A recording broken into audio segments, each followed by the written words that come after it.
Good evening and welcome to another episode of Narc Narc. Who's there? Help, I'm gasping for air. That's a mouthful, but wow, we are really getting a lot of attention with this series. I'm more than blessed to have Dana co-host this whole series with me. This is my ride or die, and she's amazing. And it breaks my heart how many people can feel what it is that we're going through. But holy Toledo, like crazy, crazy. I don't even know. I'm gonna say hey to Dana and let her talk for a second because I haven't looked today at the numbers. But hi. We've been in the millions though, which baffles me too. And I agree with you. I mean, of course, when you do something, you set out to reach as many people as possible with the message, but it is also disturbing to know that so many people can relate to the things we've been through, whether it's a narcissistic spouse or ex, person you dated or a parent or a sibling or a friend or whoever. My gosh, I mean, it's kind of an epidemic in itself. So I'm glad that we can be here and be of help, but I just wish the world wasn't such a nasty place for so many of us. Absolutely. So the first episode just on TikTok had just shy of 3 million. The second episode, as of now, had 3.5 million. And the third episode is just a few digits away from 2 million as of Wow. right now. Yeah, again, I don't know what to say. I mean, I appreciate everybody listening, but I wish people didn't have to. This is Right. not something we want people to endure, especially because, for you experienced, I mean, I think everybody that experiences some sort of abuse, whether it's with a narcissist or not, there's the psychological aspect that, you can go decades into your life and still be dealing with it, as I admittedly am.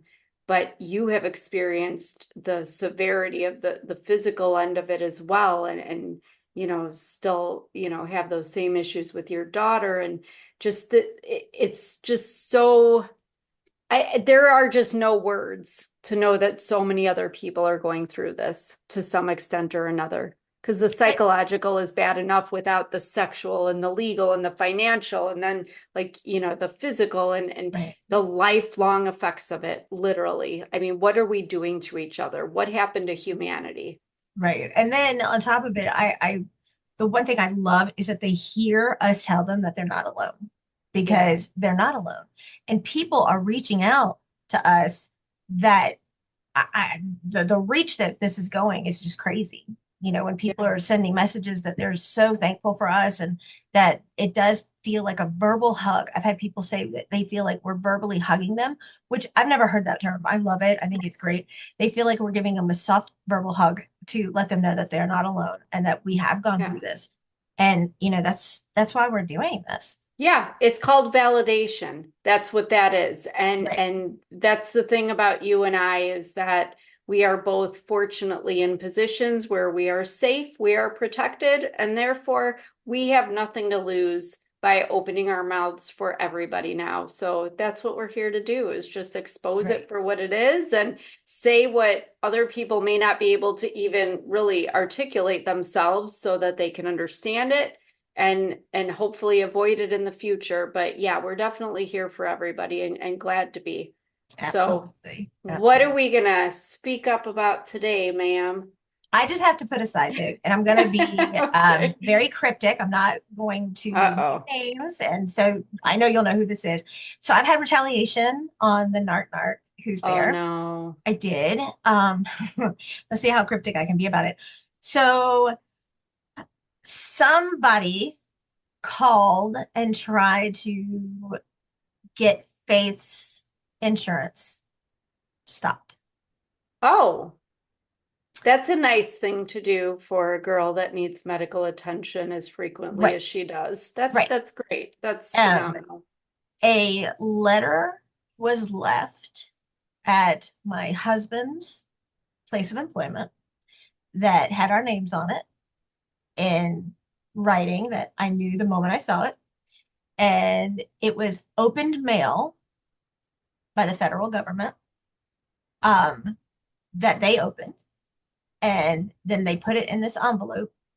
And it said that I have to prove that Faith is in need of her insurance because that they've been notified that she might not need it anymore.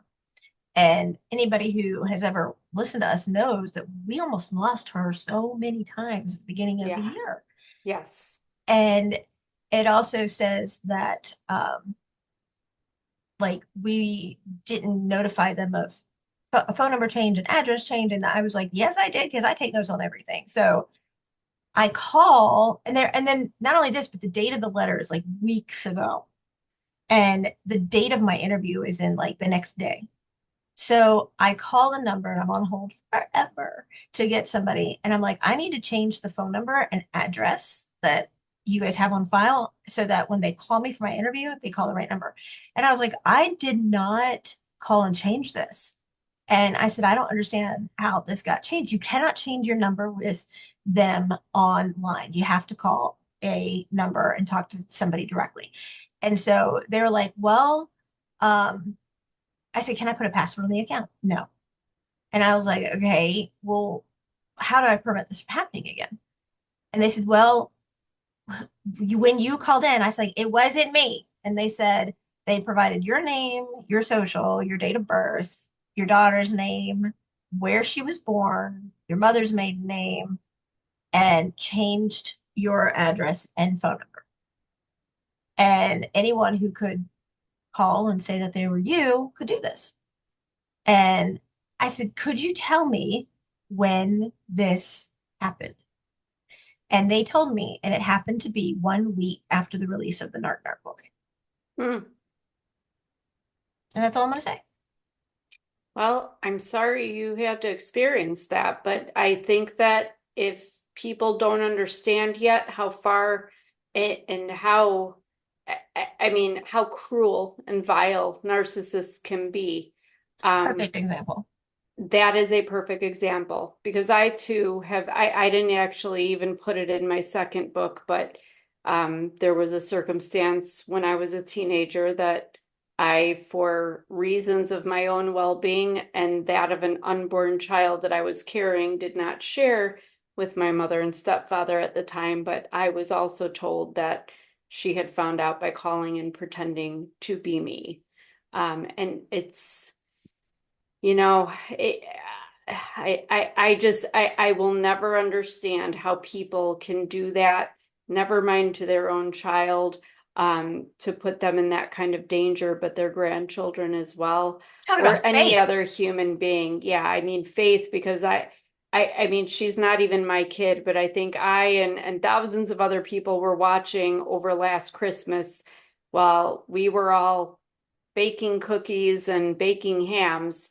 You were in a hospital, not even getting a break to have a bite of a sandwich. No, Never mind, could you afford one because of all of the costs of I mean, honestly, I lost track of how many surgeries she endured 54. to keep her alive.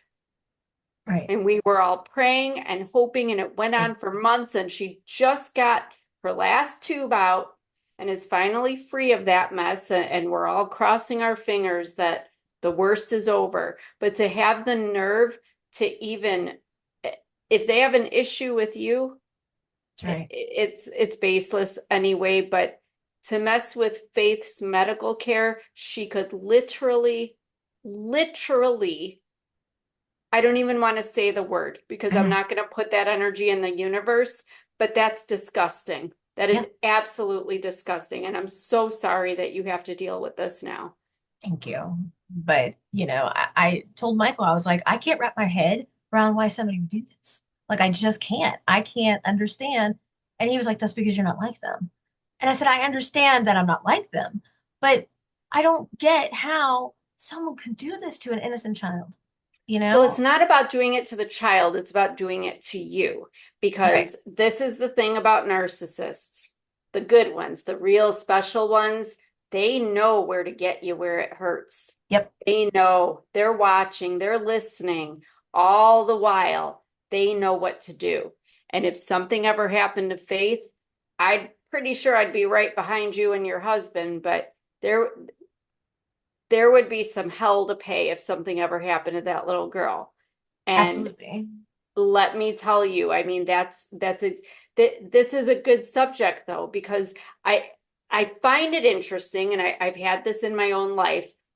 In my childhood home, unfortunately, you're a minor. They have control over you legally. And behind closed doors, I mean, let's be realistic. Up until what, 1994, when some Violence Against Women Act came out, up until 1994, anything that happened behind closed doors was considered a family matter. Police didn't Yes. want to get involved. A woman couldn't file charges against her husband. So, I mean, there I was growing up in this house. Child services look the other way, police look the other way. They just figure, oh, well, they'll deal with that on their own. They don't care. They didn't care.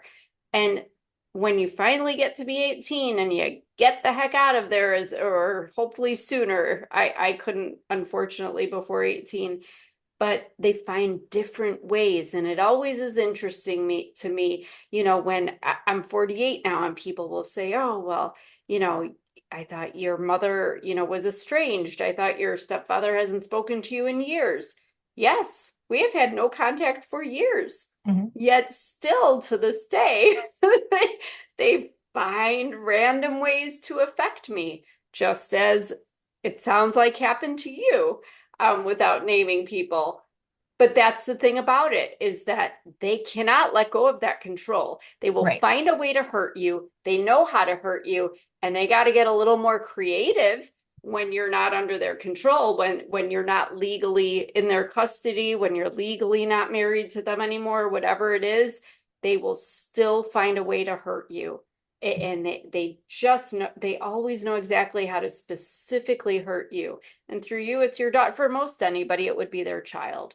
But Right. but specifically because of Faith's medical issues and her history, her very recent history, that's a disgusting and nasty thing to do. It's just vile. This goes well beyond it. The fact that they could even walk this earth without consequence is disgusting to me. Well, they I'm knew she was in the hospital. They knew she was fighting for her life. They knew that she wasn't supposed to make it, and still nothing. I mean, not No, because they nothing. don't care. Right. They Right. don't care. Anybody who was watching Facebook or TikTok or whatever and watching the angst in your face when you were sitting bedside with that little girl back in December and January, because it just went on and on for months. Everyone that saw your husband sitting there talking about her condition, giving updates, had a heart, was teary-eyed and wished they could be there to do more. So yeah, for people that are biologically related to her to be able to turn their backs and then try to take away her medical care, disgusting. So Right. um I'm rarely speechless, but I don't know that I have much more to say about that. It's just Yeah, they have to be so miserable, and the thing is, they know my address. They have sent forwarding mail, which I don't even know how they got the mail, but fine, whatever. They forwarded stuff here, and next thing then they go and take it to his work. It's like, come on now. I mean, it, But it's their way of saying we're watching and we right, know and we are right, still keeping track of you. Because I've had stuff like a note show up on my car in some random place, or a text message that says, oh, I didn't realize how, close I was to you. And it's like you're looking around like, oh, they're watching me still, even though we've had no contact for it's just their way to intimidate, yep, manipulate, which, I don't know about where you are, but I know in the lovely state of Illinois here, that is considered an act of abuse. And that is something you can get an order of protection for if you go through the rigmarole, which is not often easy, as right. I found out the hard way. But it's scary. And I don't think it's right to intimidate anyone anyway. I mean, I'm sure you, as well as me, some of us that have been through some stuff where things have gotten very violent, even when you move on, even years later, You're looking over your shoulder at certain places. You have events that might be more public or, something like our books. And you're always wondering, are they watching? Are they seeing this? Well, yes, because we see people on social media, scoping out, well, that's their friend. I know they're not on there for me trying to be my friend. I know they're aware of it. That means this one's aware of it. So it's just their way of letting us know they're still there in the background. And I don't know why. Well, yeah, I agree with Michael. We don't want to be like them. We don't want to be able to understand them, but we have to be aware of how they work. And so this is important stuff to talk about, because I think a lot of Absolutely. people think that when you cut that relationship, when you cut ties, when you get that divorce, everything will be okay now because you've ended it. No, that's just the beginning of it. Because Right. that's like the worst thing you can do to a narcissist is say, I'm cutting you off. That's when it usually gets really bad, and they just never stop. Right. They love to do the silent treatment where it's like, I'm not talking to you. And they would literally be standing in front of me, Dana. And then, like, my bio dad would talk to my bio mom and say, tell her, duh, duh, duh. I'm right here. You know how adolescent you sound? Like, I'm right here, and then you're not going to speak to me. Okay, great. And now I realize it's the best gift. Like, thank you for that. That was fantastic. Yeah. Can I have more? But they don't want to see us succeed. They don't want to see us successful. And the thing is that my bio dad sees my husband numerous times. He physically saw him today and didn't even speak to him, didn't acknowledge him, looked right Wow. at him, locked eyes with him, didn't acknowledge him, nothing, not a word. And it was just like, you know, it's so like now it took me so long because now it's like I go back and I realize I'm not who you made me out to be. I'm not who you Right. wanted me to be. And you made me out to be this horrific person who deserved everything I got because I stayed or my bad choice. Well, you know what? Here's what I have to say. As a quote unquote father, you're supposed to teach me what is acceptable to have Yes. as a male in my life. And when you show me, oh, I'm going to give you the silent treatment, or, why can't I just be happy? Do you not want me happy after everything I've done for you? Okay, pack my bags. Here we go for the guilt trip, you know. And then I get some stupid email. I don't know if you know this. I got an email that this was a while ago, this was years ago, that I had left stuff. Their house, as we all know, Oh, is huge. yeah. And I left stuff in the attic. They have four attics for crying out loud. I left stuff in the attic. They told me that I had less than a week to come and get it. I wasn't allowed there. Only my husband was. And in it was so much of Faith's baby stuff.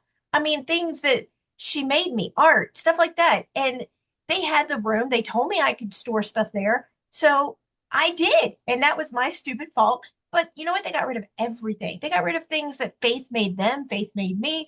And you know what? At the end of the day, I have faith. So you know what? And I have faith in Right. more than one way. So when they're sitting there and they are going through this, and he's about to be 80 and Yeah. like literally you spend your time and I know he's a Thank real you. adult, but you're spinning your wheels like wondering, and here's the thing. I might have made some bad choices, but it was because I had bad directions. And if I was given bad direction. He did not show me what was acceptable. My grandfather did. And I lost him in the most important part of my life when I was 15. So, yes, I made some horrible choices. I made horrible decisions. And you know what? But I'm here where I am today, and I'm happy, and he's not. And I have a soulmate, and he doesn't. He calls his a roommate. I call mine my soulmate. And there's so many different things. And at the end of the day, I can put my head down and not be like, you know what? How do I do this to someone I love? How can I hurt someone else I love so much? I don't even love them. I use them when it's, advantageous for growth for myself, but I don't want anything to do with them unless they can do something for me. I don't do that. I mean, that's not Yeah. who I am, and that's not who I stand for, and that's definitely not who Faith is. So Faith tells Yeah. me all the time, how did you raise me so different? And I said, I gave you everything they never give me. And that's That's what I did. I exactly made it. sure you never had to go through the hell I felt trapped in. Like I felt like everything about me wasn't good enough, like I was never going to be pretty enough, or I was never going to be talented enough, or whatever the case may be. I was never going to be enough. There's not a day that goes by I don't tell her I love her. There's not a day that goes by I don't tell her how proud of her I am and how talented she is and how amazing she is. And you know what? They could be sitting in their museum or whatever you want to call it. But you know what? She's got millions of followers. She's a published author. She has done amazing things. She is the inspiration to people across this world who line up asking her to interview them. And you know what? What have you got to say? Right.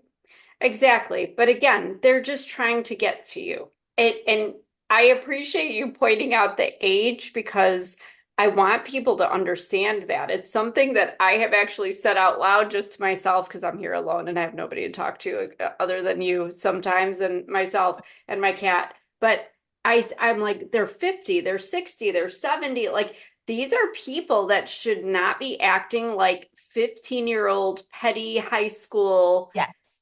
like it's so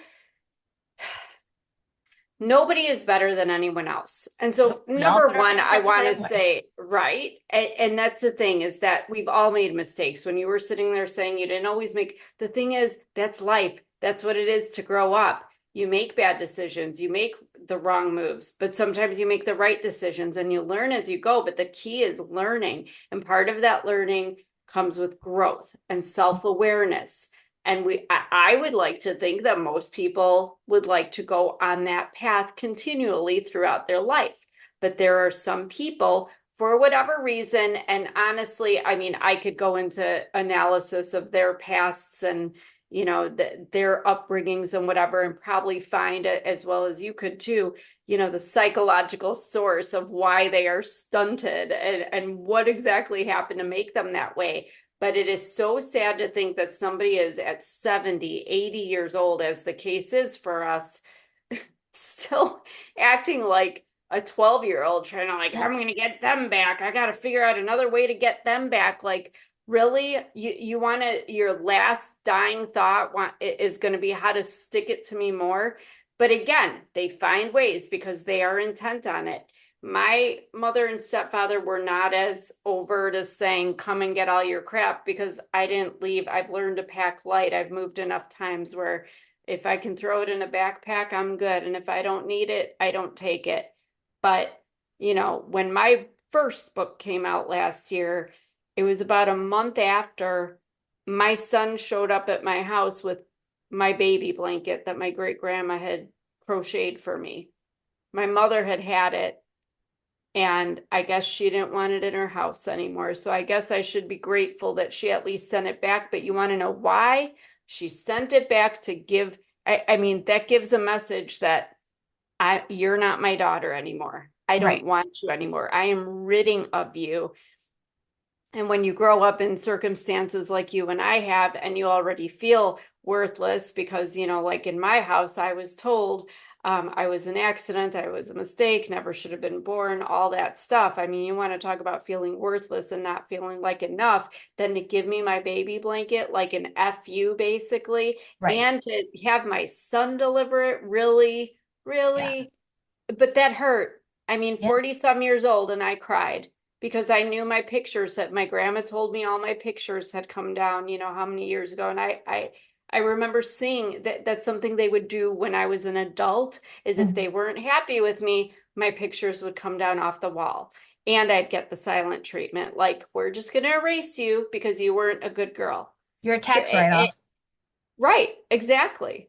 And I'm lucky I was even that. I think that's the only reason that my stepfather legally adopted me was so I could be a tax write-off. Because when I was 12 years old, I found out that he took out a life insurance policy on me. There wasn't enough room in the book for this, but it's very disturbing. I found out by accident, and I'm like, what does a 12-year-old need a life insurance policy for? Well, the way he was treating me and the way they were trying to get rid of me. And it was only 3 years after that there were hands around my neck and I was being thrown downstairs. So, it's kind of disturbing when your parents want you dead, or your, I say parents using the word very loosely. They're supposed to be your parents, but they want you dead. And then they're taking out life insurance policy so he could go get a brand new Corvette or something once they got rid of me like they wanted to. It's disgusting and sick. But still, like had happened to you and like still happens to me, there's lies being spread, rumors being circulated to the point that I barely have family left. I have maybe that I can count on one hand the number of family members from both sides that actually still have contact with me. But, we're going into the holiday season. Come, well, Halloween, I guess people don't get together, but Thanksgiving, Christmas, then you have Easter after that. I get to go on Facebook and watch my families getting together, and it's like I never even existed. It's like they were just able to do away with me, and that doesn't help a person feel any less worthless. So, if anybody else out there can relate, just know that this is the intent of the narcissist. If you do not let them control you, if they are disapproving of you in any way, they will hurt you, they will go Yeah. at you. This is called a smear campaign, and to the most extreme extent, it's called nuking.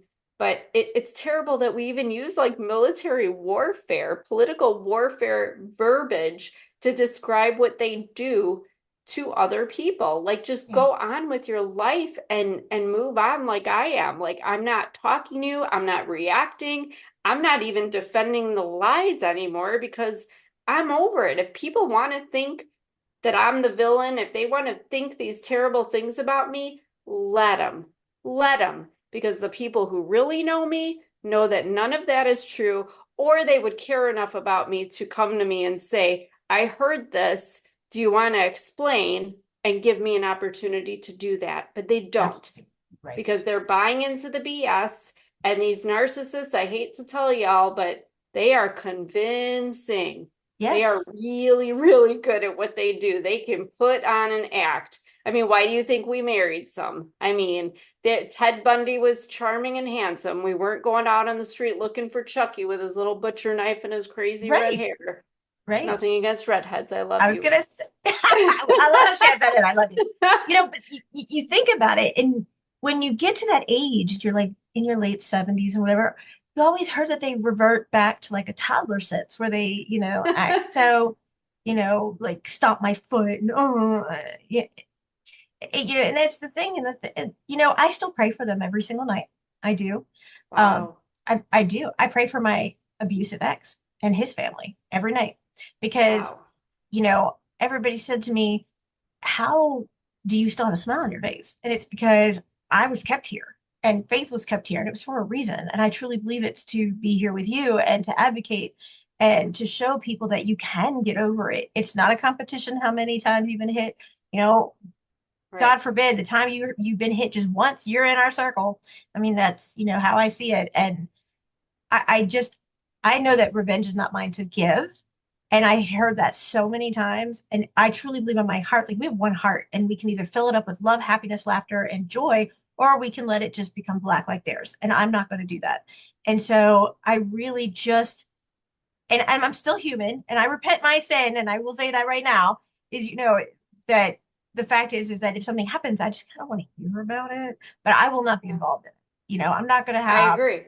my hand in it to say, I mean, these are people who up, down, one side, the other would tell you that they're Jewish all day long, but they celebrate Christmas. And he wears a high and he, just everything about it is, I'm Jewish, I'm Jewish. Do you own a menorah? Do you, Yeah. We like, have that in common. Yeah, I right. know. Like Faith told him one day, you better hurry up and put a cereal bowl over your head. Nobody's going to believe that you own a yarmulke. Like, you know, and then that's just it. It really is. When I was coming up with the cover of the book for Narc Narc, it was literally like, I have to make it where people just go, wow. Because when you hear from so many people that you are the bad person and that you've done all these horrible things, but like you don't have a clue that your sperm and egg donor take the person that beat you to death's door on more than one occasion. Not only do they take him on a vacation while you and your daughter are in the ICU and pay for everything, but then you find out they put him in my life to begin with. So, with that being said, just the book itself had to be, the cover had to be like, most people just don't have a clue. They see what they want to see. They hear what they hear, Yes. and that's what it is. And that's where it stops. They never say, "Hey, Dana or Victoria, why don't you, tell us your side of this or what really happened or whatever." And even with all the proof and all the evidence and everything else, some people are still going to believe them. And if that's the Yeah. case, you know what, get in your boat, go to your own private island, and you know, have a Well, day. no, I agree with you. And that's why I've gotten a lot of flack from people. Even my husband has said, he's like, you are the sweetest, warmest, most loving person. But he says, I don't understand how you can cut somebody off without a second thought, without, I mean, you don't even think twice about it. And I'm like, I've unfortunately had to learn in my life to Mhm. cut it off and let it go. I have to be quick about it because when somebody proves who they are or what side they're on, and I'm not about taking sides necessarily, but I think when a line is drawn and you clearly side with the person that has tried to kill me or intentionally harmed me in some way, you're sure as crap not on my side. And I Right. don't deal with people who dance, between the line and play the fence like that. There is no, I'm not taking sides crap. No, the second you continue to associate with them, you are enabling their behavior, you are excusing that behavior, you are invalidating everything I have been through. So I'm good. I will Right. move on and I will cut you off and I will never speak to you again. I will be polite, like you. I will hello in public, whatever, if I have to, but I'm done with you. I'm over Yep. it. And I don't care if you're biologically related or not. When that line is drawn, you got to pick a side. There's no playing two sides on that. Yeah. I do want to say to everybody, and I'm going to have to start putting a lot of the responses that I get over to Dana so we can both talk about this. But I want people to know that, yes, we've had so many people come out and say it is so hard, nobody understands.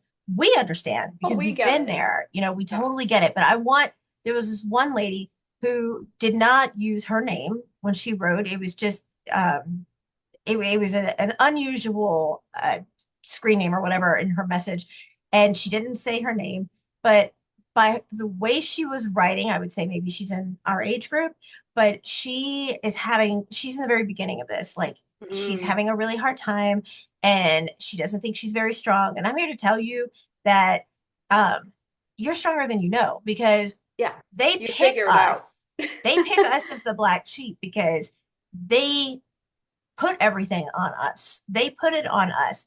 And we are really what these idiots don't realize, these narcissistic morons don't realize, is that we're the ones who know the truth. And we're the ones that they really should be afraid of because we can expose them. But they Mhm. try to train us not to. They try to, it took me until I was in my 40s to realize that I wasn't the one who was doing everything wrong, like he said I was. Like he sneezed and I said, bless you. And I would get pinched. I'm like, why do I say that? Why do I say bless you when you sneeze? Like Right. I should just stop. And you really are so much stronger than you know. And you just need to revert that strength and turn it around a little bit and realize that you survived.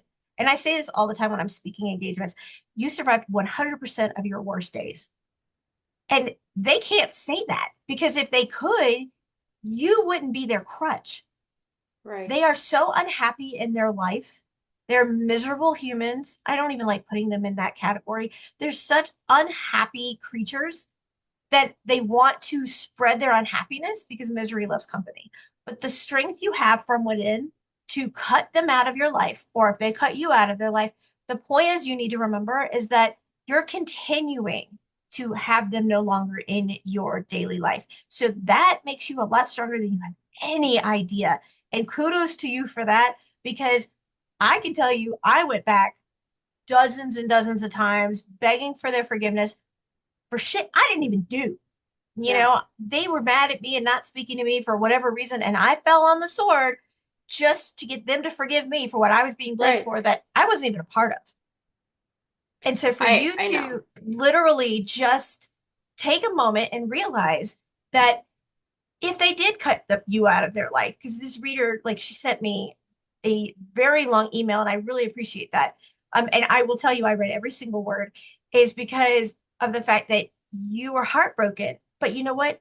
Whether you realize it or not, subconsciously, and I would love to hear Dana's take on this, is that subconsciously You might not have shut them out, but you subconsciously have locked them out and you were protecting yourself and you were getting stronger and stronger because of it, because you were getting away from it. And even though you might not have been the one to say, I'm done and walk away, you've kept them away and you've locked that door and you didn't go back and say, I'm sorry for stuff you didn't do. And that shows such strength and admiration. And I am inspired by exactly what you're doing because you don't realize that that takes a lot of guts, it takes a lot of strength. And I am so proud to even have been someone that you chose to write to. And I would love if you would write me back and tell me it's okay for me to share it with Dana because I didn't pass it to her just because I'm so big on the confidentiality when I work Yeah. with people on domestic violence. So I keep it very confidential, and that's why I didn't give any of her personal information. But I would love for her to read it. It was so heartfelt and so loving. But I mean, do you agree that like she needs to realize her strength in this? This is what I equate it to when I tell people, because I always said I never asked to be strong. I never thought I was that strong. People still tell me I'm strong and all this stuff. And I'm like, no, I just didn't have a choice. Because if I saw my kids strapped to a railroad track and a train coming, I'm pretty sure I would turn into Superwoman and do things at lightning speed to save my son's life. And when you're in these situations, I think that people, until they're in them, don't really get what survival means. They think survival like the reality show Survivor, like you're in a jungle and you're trying to make sure a snake doesn't, stick you with poisonous venom and that you have water for how many days. No, survival is too often here in the freedom of the United States of America behind the closed doors of our own homes where we're supposed to be the most safe and secure. And especially when you're a kid and those are your parents who are supposed to keep you, protect you, make sure you have shelter, food, nurture you, all these things. And you are basically left to fend for yourself literally for life or death. And then you're that scared little girl that's afraid of people, but you grow up and trust another man, and then you end up in another situation where you're being abused left and right, but you're being gaslit this time because everything you think you're told you don't is not real. That didn't happen that way. I never said that. You took it wrong. You're sensitive. You're crazy.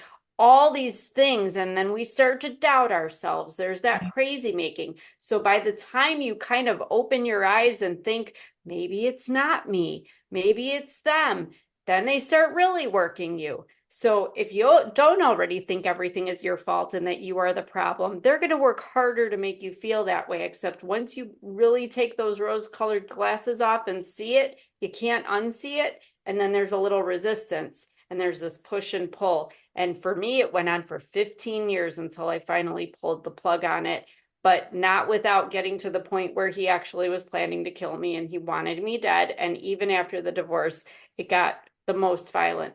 So what people need to understand, it's not about being strong. Don't label, you know how I love labels. Don't label yourself. Just get through the next 5 minutes, then get through the next hour and do what you need to do to take care of you. Keep yourself safe, protect yourself if you have children, animals, whatever else. Do what you can do. If you want to call that strong, call it strong. You want to call it something else, call it something else. But everybody is in that situation just trying to survive. And that's what that really is. But I'm going to go so far. One more thing just to tag on to that, because it was my initial feeling when you started telling this story about this letter. And I probably talked about this before, but I remember as a teenager, even just, I remember saying it to my great grandma that I think one of the hardest things in life, one of the worst feelings to have is to find out that you loved somebody or were more invested in a relationship than they were, whether that's family, romantic, whatever, because that's betrayal. When they Yes. betray your trust, when they betray your heart that way, it's hard not to feel like there's something wrong with you. Like you think it must be me, other because I did everything. I loved them with all my heart. Whatever it is, but they still, I wasn't enough for them. And you start to generalize it and think if I wasn't enough for them, then I'm not enough for everybody. And And we have to stop doing that to ourselves because it's such a disservice. And we had a little bit of a conversation on another subject before this, but it speaks to this very well, is that we have to remind ourselves we may not be enough for some people. I will never in my entire life, no matter what, I could literally come down from the heavens and be proclaimed God or Jesus here on earth, and it will not be enough for my mother to be proud of me. She wants nothing to do with me. I'm good now. I accept that. Or But loss. people, well, thank you. But I'm saying, like, people need to get past this not being good enough for that person, because I don't want to have to try to prove myself. If somebody truly loves me, cares about me, even just likes me as a friend, I'm going to be enough. I'm going to be just right. And there's going to be people, I've been told by people, oh, you're too much. You're too loud. You're too outspoken. I'm too this, you know? Well, you know what? Then we're not the right people. But there are the right people. They come up. Those are your people. And the world goes round because there are all kinds of people with all kinds of different qualities. You just have to find the ones. It's kind of like we talked about puzzles before. You're a puzzle piece. You just got to find out where you fit. And you're not going to fit sometimes in the places. And I think this is why, I know for me, but I think a lot of people can relate, why sometimes we get so depressed about it is that I don't belong with my family. I don't belong with my husband's family. I don't belong here or there or wherever, because we don't belong in the places that I guess society or we dictate to ourselves where we should belong, where we're supposed to organically fit. We think something is wrong with us.